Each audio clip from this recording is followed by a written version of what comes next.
Salut la famille, mon nom est Sarah. Je vous traduis ici les contenus de la Côte d'Ao sur ce qu'est Web3 à la communauté francophone. Alors, restez à l'écoute. Aujourd'hui, nous discutons de tout ce qui est lié à l'arborescence web, en partant du début jusqu'à examiner les inconvénients et les avantages du Web3, des blockchains, des crypto-monnaies, des organes autonomes décentralisés, des NFT, etc. Toutes ces technologies font partie du phénomène Web3 plus large. Commençons par distinguer le Web3 du Web2 et du Web1. Le Web1, la première version du Web, était centrée autour d'un modèle de consommation où les utilisateurs visitaient les pages web contenant des informations.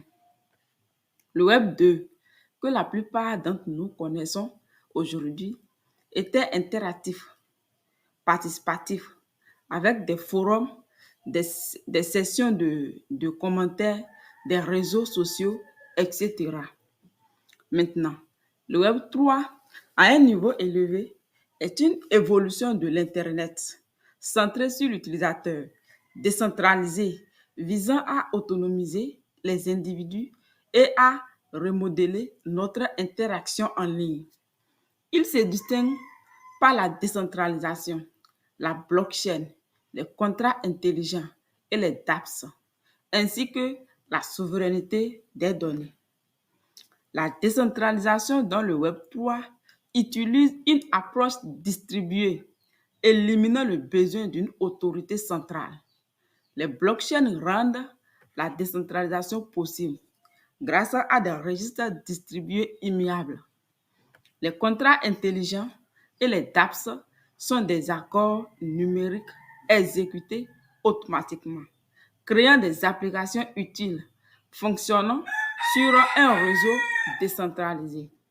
Enfin, la souveraineté des données et la confidentialité donnent aux utilisateurs un contrôle total sur leurs données, déterminant qui peut y accéder, pendant combien de temps et dans quel but. Web3 a déjà transformé de nombreux aspects de la vie numérique et est destiné à transformer beaucoup d'autres. Des numériques autosouverains aux NFT permettant aux artistes de conserver la propriété de leur travail, en passant par le e-commerce avec des micro-paiements plus rapides et moins chers. Cependant, Web3 présente des défis tels que des problèmes d'évolutivité, d'une courbe d'apprentissage pour les utilisateurs et des préoccupations réglementaires potentielles. Malgré ces obstacles, le Web3 offre une opportunité remarquable de changer la façon dont nous créons et en ligne. Interagissons en ligne. C'est définitivement la prochaine grande étape dans l'évolution d'Internet, exploitant la technologie blockchain pour créer des espaces numériques plus décentralisés, centrés sur l'utilisateur et ouverts à d'immenses nouvelles.